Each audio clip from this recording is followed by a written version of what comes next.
పూరా లోకల్. నమస్తే, welcome to పూరా లోకల్. 6 గ్యారంటీలని చెప్పి కాంగ్రెస్ పార్టీ అధికారంలోకి వచ్చి 10 నెలలు పూర్తయింది. మరి ఈ 6 గ్యారంటీలు అనుకున్నట్టుగానే అమలు చేస్తుందా? దీనిపై మనతో మాట్లాడడానికి బీఆర్ఎస్ పార్టీ విద్యార్థి నాయకుడు అభిలాషరావు మనతో ఉన్నారు. నమస్తే అండి. నమస్కారం అండి. కాంగ్రెస్ పార్టీ 6 గ్యారంటీలని చెప్పింది, కొన్ని 100 రోజుల్లోపే పూర్తి చేస్తామని చెప్పింది, మరికొన్ని ఇంకా ఇప్పుడు అమలు చేస్తున్నానని చెప్తుంది. ఒక ప్రతిపక్ష పార్టీ విద్యార్థి నాయకుడిగా దీనిపైన మీ అభిప్రాయం ఏంటి? అంటే కరెక్ట్గానే అమలు చేస్తుందా కాంగ్రెస్ పార్టీ? ముందుగా ఈ కాంగ్రెస్ ప్రభుత్వం అధికారంలోకి రాకముందు ఒక గాడిదని తీసుకొచ్చి దానిపైన పులితోలు వేసి ఇదే పులి అని చూపించిన ఇదే రేవంత్ రెడ్డి సర్కార్ అధికారంలోకి వచ్చాక ముఖ్యమంత్రి అయ్యాక పులితోలు తీసి నక్కను గుర్రాన్ని చూపించినట్టు చూపిస్తుంది. అట్లా ఉంది వీళ్ళు 6 గ్యారంటీలు. అంటే ఎక్కడ అమలైనాయండి 6 గ్యారంటీలు? ఒక ఉచిత బస్సు ఒకటి తప్ప ఇంకెక్కడ కూడా ఆ 6 గ్యారంటీలు అని అది అమలు కాలేదు. అది మరి 6 గ్యారంటీలు కాకుండా మరి కాంగ్రెస్ పార్టీ ఏం చేస్తుందని అనుకుంటున్నారు మీరు? కేసీఆర్ గారు అమలు చేసినటువంటి పథకాలే నడుస్తున్నాయి. రైతు భరోసా లేదు, కళ్యాణ లక్ష్మి అంటే కేసీఆర్ గారు పెట్టింది, దానికి తులం బంగారం ఇస్తున్నారు, ఆ ఊస కూడా లేదు. రైతు బీమా అన్నారు, రైతు బీమా కూడా అది చూస్తుంటే సగమే అయిపోయి ఉంది. అది సరే, ఇప్పుడు ప్రజెంట్ హాట్ టాపిక్ రుణమాఫీ పైన మీ అభిప్రాయం ఏంటి? రుణమాఫీ పూర్తి స్థాయిలో జరిగిందా? పూర్తి స్థాయిలో కాలేదండి, పూర్తి స్థాయిలో కాలేదు. అందుకే జనాలు రోడ్డుపై చాలా ఆందోళనలు చేస్తున్నారు. మీ మీడియా ఛానల్ మీరే వెళ్ళి చూశారు. అక్కడ ఎక్కడ కూడా అది రుణమాఫీ అనేది కాలేదు. అయ్యిందంటే ఒక సగం శాతమే అయింది. ముందుగా ఈ రేవంత్ రెడ్డి సర్కార్కి నేను ఏం చెప్తున్నా అంటే, ఇప్పుడు రేషన్ కార్డ్స్ లేని వాళ్ళకి మిగతా వాళ్ళకి వర్తిస్తుంది అది, కానీ రేషన్ కార్డ్స్ లేదని వాళ్ళ గవర్నమెంట్ కూడా తెలుసు. ఇప్పటికీ 4 కమిటీలు వేసుకున్నారు వాళ్ళు. ఇప్పటికి ఈ రోజుకి కూడా ఒక రేషన్ కార్డు లేకుండా ప్రజలు ఇబ్బంది పడుతున్నారు. ముందుగా రేషన్ కార్డు ఇచ్చి ఆ తర్వాత పథకాలు అమలు చేసుకోవాలి. కానీ ఏదంటే ఇప్పుడు ఇచ్చేసినాం, అయిపోయింది, మేము చేసేసినాం అన్న పద్ధతిలో ఈ కాంగ్రెస్ ప్రభుత్వం ఇలా ఉంది ఇప్పుడు ప్రస్తుతం. అయితే బీఆర్ఎస్ పార్టీకి సంబంధించి హైడ్రా మీద చాలామంది పేదవాళ్ళకు అన్యాయం జరుగుతుంది అని పోరాటం చేస్తున్నారు. నిజంగా చెప్పాలంటే హైడ్రా అనేది ఒక పేదవాళ్ళ పక్షాన చాలా ఘోరంగా ఉంది. అది ఇప్పుడు చాలా పేదవాళ్ళే నష్టపోతున్నారు ఎక్కువ శాతంగా చూస్తే. మనం చూసినటువంటి మీడియా ఛానల్స్లో కనుక ఆ విజువల్స్ చూస్తే కనుక మనసు బాధ అనిపిస్తుంది. అసలు ఈ హైడ్రా అనేది ఇప్పుడు మంత్రులు ఉన్నారు, మంత్రులపైన ఎటువంటి చర్యలు లేవు.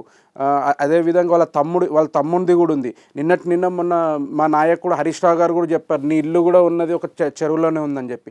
ముందు ఇవి కూడా కొట్టి పేదవాళ్ళ దగ్గర రావాలి. కానీ ముందే నువ్వు ఓవర్ నైట్కి వచ్చేసి, అంతకుముందు మొన్న కుకట్పల్లిలో చూసుకుంటే కనుక ఒక 5 నెలల గర్భిణీ స్త్రీ, తను వాళ్ళ హస్బెండ్ ప్రాధేయపడుతున్నాడు, నా వైఫ్ గర్భిణీగా ఉంది, నాకు టైం ఇవ్వండి అంటే కూడా ఎక్కడ కూడా ఉపేక్షించకుండా వచ్చి రాత్రి వచ్చేసి గుల్లగొట్టేసి ఇది మంచి చర్య కాదు. ఇది హైడ్రా అనేది కేవలం ఒక పేదవాళ్ళ పైన చూపిస్తుంది. దాని వెనుక ఈ ప్రభుత్వం ఎంతో కుంభకోణాలు చేస్తుంది హైడ్రా పేరు మీద.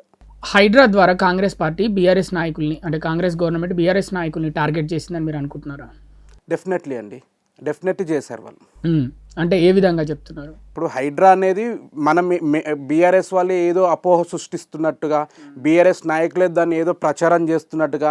మొన్న మంత్రి శ్రీధర్ బాబు కూడా ఏదో కామెంట్ చేశారు, 5,000 రూపాయలు తీసుకొని ప్రజలు. అసలు వాళ్ళు నిజంగా అసలు వాళ్ళ కన్నీళ్ళు చూసుకుంటే ఎవరికైనా మానవత్వం ఉన్న ఎవరైనా కానీ ఇదైపోతారు. వాళ్ళ చూస్తుంటే అసలు చాలా వాళ్ళ కన్నీళ్ళు కానీ వాళ్ళు అట్లాంటి వాళ్ళు చిన్న పిల్లలు కూడా ప్రొటెస్ట్, వి వాంట్ జస్టిస్, మాకు కావాలి అన్నట్టుగా వాళ్ళు కూడా వచ్చి చిన్న పిల్లలు, వాళ్ళ పిల్లలు కూడా వచ్చి ఈరోజు రోడ్డు మీద వచ్చి చదువుకునే పిల్లలు కూడా బుక్స్ తీసుకుంటా అంటే కూడా బుక్స్ కూడా తీసుకొని ఇవ్వకుండా, అది స్కూల్కి పోకుండా చేసింది. ఇవన్నీ కూడా ప్రీప్లాన్డ్గా బీఆర్ఎస్ వాళ్ళే చేస్తున్నారని చెప్పి వాళ్ళు ఆరోపిస్తున్నారు. ఇది ఎటువంటి మనకు సంబంధం లేని. అంటే ఇక్కడ ముఖ్య ఉద్దేశం ఏంటంటే, హైడ్రాది అంటే కాంగ్రెస్ పార్టీకి సంబంధించి, కాంగ్రెస్ ప్రభుత్వానికి సంబంధించి ముఖ్యంగా గత 10 ఏళ్ల పాలనలో, బీఆర్ఎస్ పాలనలో చెరువులు, కుంటలు, నాలాలు చాలా వరకు కబ్జాలకు గురయ్యాయి. దాంట్లో ఎక్కువగా బీఆర్ఎస్ పార్టీ వాళ్ళే కబ్జా చేశారు, వాళ్ళ కట్టడాలే ఎక్కువ ఆక్రమణలు అని కూలగొడుతున్నారు. గత 60 సంవత్సరాలు చూసుకుంటే రూలింగ్లో ఉన్నది బీఆర్ఎస్ అండి. కాంగ్రెసే అధికారంలో ఉంది. 60 సంవత్సరాల నుంచి కాంగ్రెసే అధికారం ఉంది. అప్పట్లో జనార్దన్ రెడ్డి గారు పేదల కోసం కొట్లాడారు, ఇళ్ళల కోసం కొట్లాడారు. అదే ముఖ్యమంత్రి వైఎస్ రాజశేఖర రెడ్డి ఇల్లులు కట్టించారు.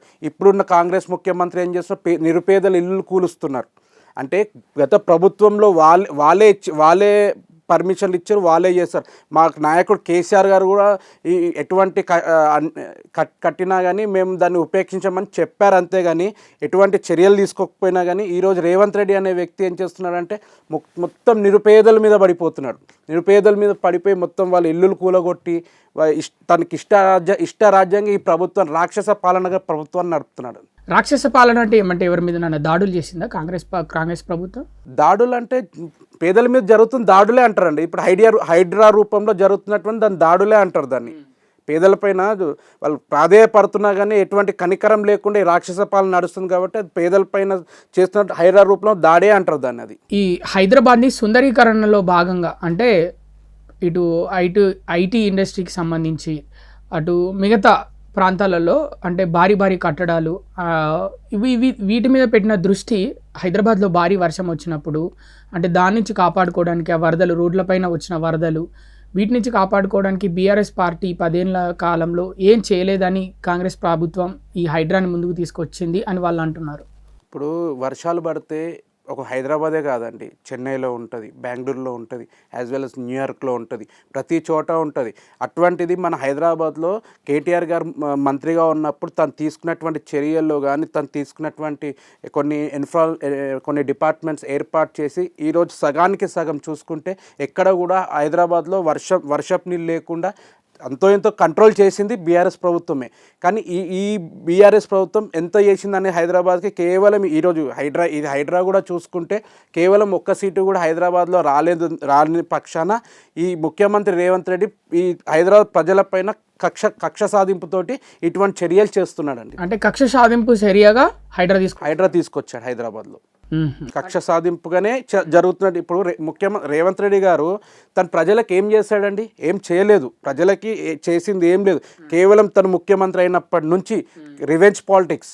ఇప్పుడు ఎంతోమంది ఇప్పుడు ఎన్టీ రామారావు గారు ఉన్నారు. ఎన్టీ రామారావు గారు మహానుభావుడు, ప్రజల్లో ఆయన ముఖ్యమంత్రిగా నిలిచిపోయినటువంటి వ్యక్తి. వైఎస్ రాజశేఖర రెడ్డి గారు చూసుకుంటే కూడా ప్రజల్లో నిలిచిపోయినటువంటి ముఖ్యమంత్రి. అట్లాంటి ముఖ్యమంత్రులను ప్రజలు వాళ్ళు కోరుకున్నారు కాబట్టి వాళ్ళు ఈరోజు చూసుకుంటే రేవంత్ రెడ్డి నేనైతే ఫస్ట్ టైం చూస్తున్నానండి. ఈ రేవంత్ రెడ్డి ఫస్ట్ టైం ఒక పబ్లిక్ని ఇబ్బంది పెడుతున్న ముఖ్యమంత్రి ఎవరైతే ఉన్నారో అది రేవంత్ రెడ్డి అండి. బీఆర్ఎస్ పార్టీ ఎమ్మెల్యేలు కౌశిక్ రెడ్డి అలాగే అరకపూడి గాంధీ బీఆర్ఎస్ పార్టీ ఎమ్మెల్యేలు పోట్లాడుకుంటున్నారు. మరి దీనిపైన మీరు ఏమనుకుంటున్నారు? ఇప్పుడు అది బీఆర్ఎస్ పార్టీ గాంధీ గారు కొట్లాడుకుంటున్నారంటే అంటే ఇప్పుడు అరకపూడి గాంధీ బీఆర్ఎస్ పార్టీ అతనా లేకపోతే ఏ పార్టీ అతను ఆయన? ఇప్పుడు నేను ఏమంటున్నా అంటే ఒక ఆలయంలో వేయాల్సిన కండువా మాకేసారి నిర్దేశంగా పోయి జాయిన్ అయిన వ్యక్తి గురించి ఇప్పుడు మనం మాట్లాడాలంటే ఇది సమయం కూడా కాదని నేను అనుకుంటున్నాను. ఎందుకంటే తన అనుచర వర్గంతో ఎన్నో ప్రెస్ మీట్లో కాంగ్రెస్ కండు వేసుకొని మరీ ప్రెస్ మీట్ పెట్టిన వ్యక్తి ఈరోజు ప్రతిపక్షంలోనే ఉన్నాను, పదవి రాగానే ప్రతిపక్షంలోనే ఉన్నాను నేనని చెప్పి నేను కాంగ్రెస్ కండువ వేసుకోలేదు, ఆలయంలో ఏ కండువ అయితే కప్తారో అదే కండువ నాకు కప్పారని చెప్పి కామెంట్ చేసిన వ్యక్తి. సో ఇప్పుడు మేము కూడా ఏమంటున్నామంటే ఆ రోజు దాడి జరగడానికి కారణం ఏంది? మా పార్టీలో ఉంటే మేము ఒక షేర్లింగంపల్లి మీటింగ్ ఏర్పాటు చేసాం.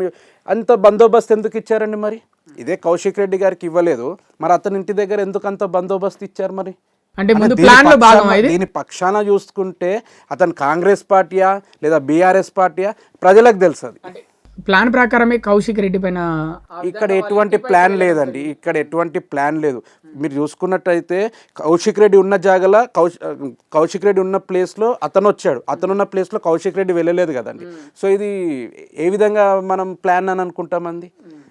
అది కాకుండా మేము ఒక మీటింగ్ ఏర్పాటు చేస్తున్నాం కాబట్టి మా నాయకులందరూ కూడా ఏర్పాటు చేసుకుంటామంటే అంత భయంతో అంత బందోబస్తు ఏర్పాటు చేసుకొని కూడా ఒక బీఆర్ఎస్ నాయకులను కానీ బీఆర్ఎస్ కార్యకర్తలు ఎవరైతే ఓట్లేసి గెలిపించారో ఈ షెల్లింగంపల్లి ఎమ్మెల్యే గారికి అటువంటి కార్యకర్తలు ఇంటికి వస్తుంటే కూడా రాణిస్తలేంటే పరిస్థితి.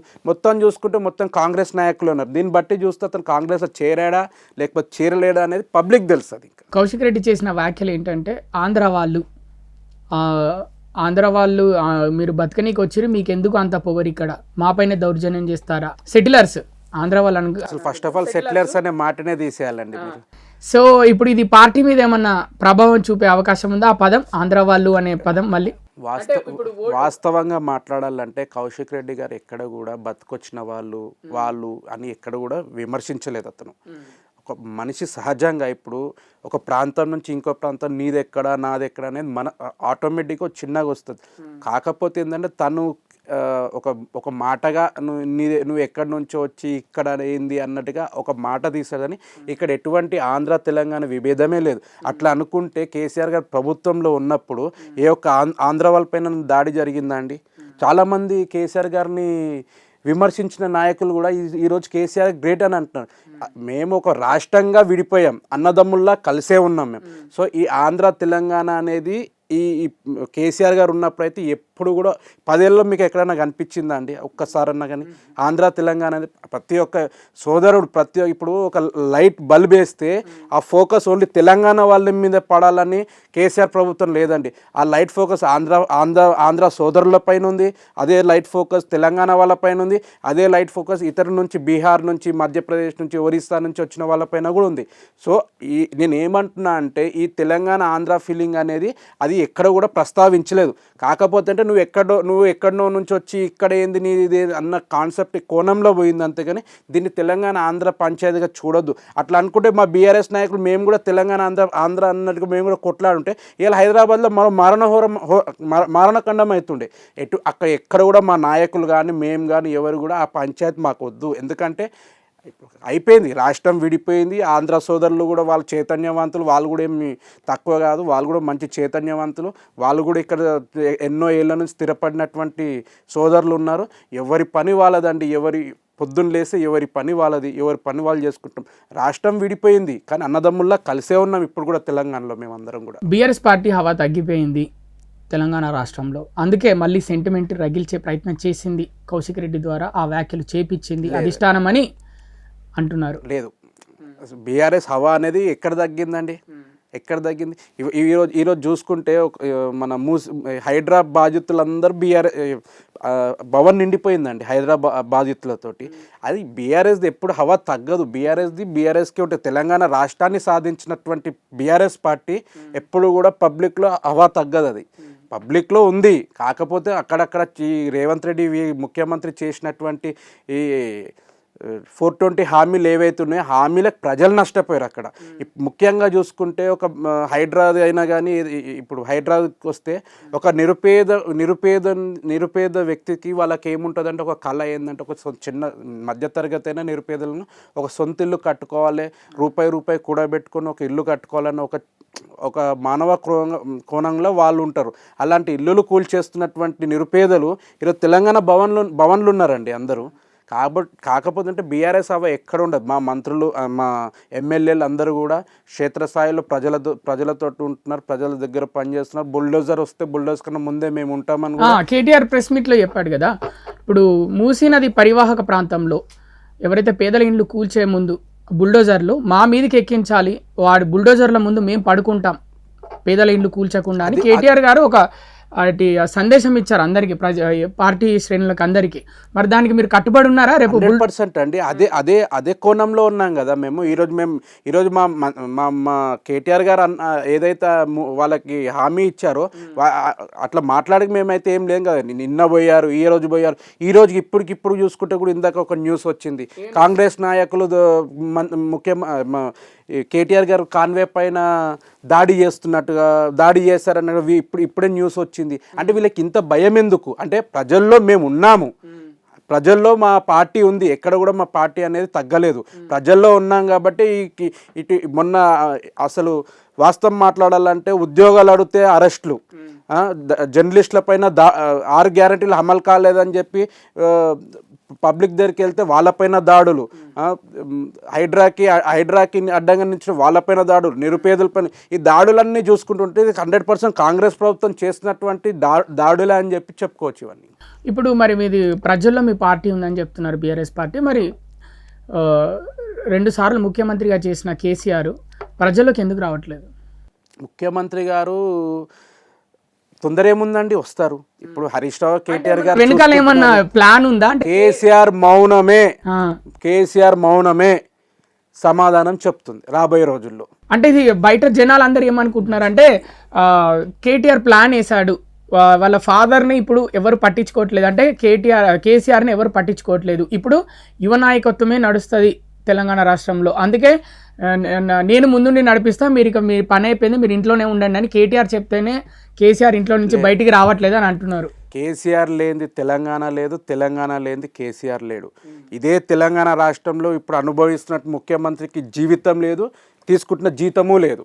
అంటే ఏ విధంగా చెప్తున్నారు? కేసీఆర్ గారు తెలంగాణ సాధించారు కాబట్టే కదా నేను చెప్తుంది.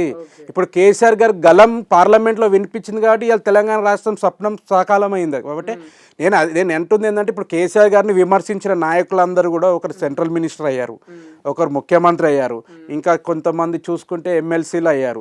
కేసీఆర్ వీళ్ళది ఎప్పుడైనా సరే పొద్దున లేస్తే కేసీఆర్ పై ఇప్పుడు కూడా మొన్న వరద బాధితుల గురించి మాట్లాడలేరు, హైడ్రా గురించి మాట్లాడట్లేదు, దేని గురించి మాట్లాడతలేదు, కేవలం కేసీఆర్ గారిని విమర్శించడమే. కాకపోతే టైగర్ పులి కంపల్సరీ బయటికి వస్తుంది, బయటికి వచ్చినాక ఆయన మౌనమే సమాధానం చెప్తుంది. ఎప్పుడు కూడా తెలంగాణ ప్రజలు ఎప్పుడు కూడా కేసీఆర్ని జీవితంలో మర్చిపోరు. తెలంగాణ రాష్ట్రాన్ని సాధించినటువంటి కేసీఆర్ గారు తెలంగాణ ప్రజలకి ఒక శ్రీరామ రక్ష వారు. అట్లాంటి వ్యక్తిని తెలంగాణ ప్రజలు ఎప్పుడు మర్చిపోరు. 100% కేసీఆర్ గారి ఆలోచనలు, కేసీఆర్ గారు ఉన్నటువంటి మౌనం కూడా రాబోయే రోజుల్లో సమాధానం చెప్తుంది. ఇప్పుడు తొందర ఏముందని చెప్పి ఏదున్నా అది హరీష్ రావు గారు కేటీఆర్ జారండి, ఈ ఇప్పుడు ఉన్నటువంటి ముఖ్యమంత్రికి ఈ ఇద్దరు జాలండి వాళ్ళకు.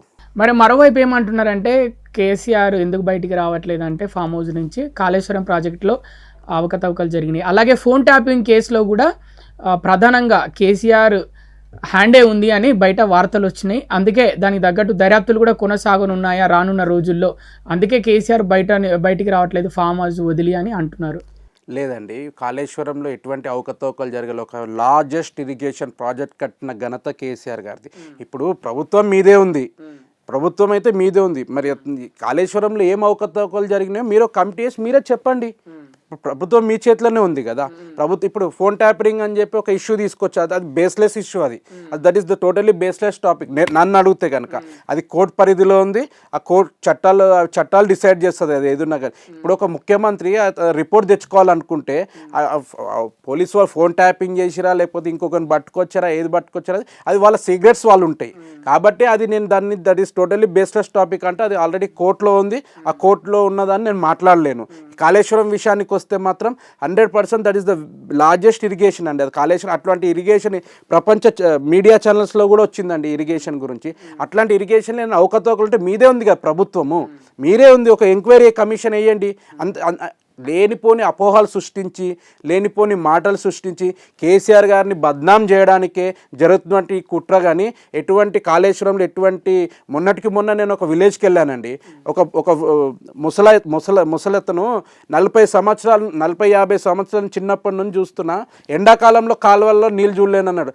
కేసీఆర్ కాళేశ్వరం నుంచి నీళ్ళు తెప్పించి కాలువల వాళ్ళు చూస్తూ అంత ఆనందపడుతున్నారండి.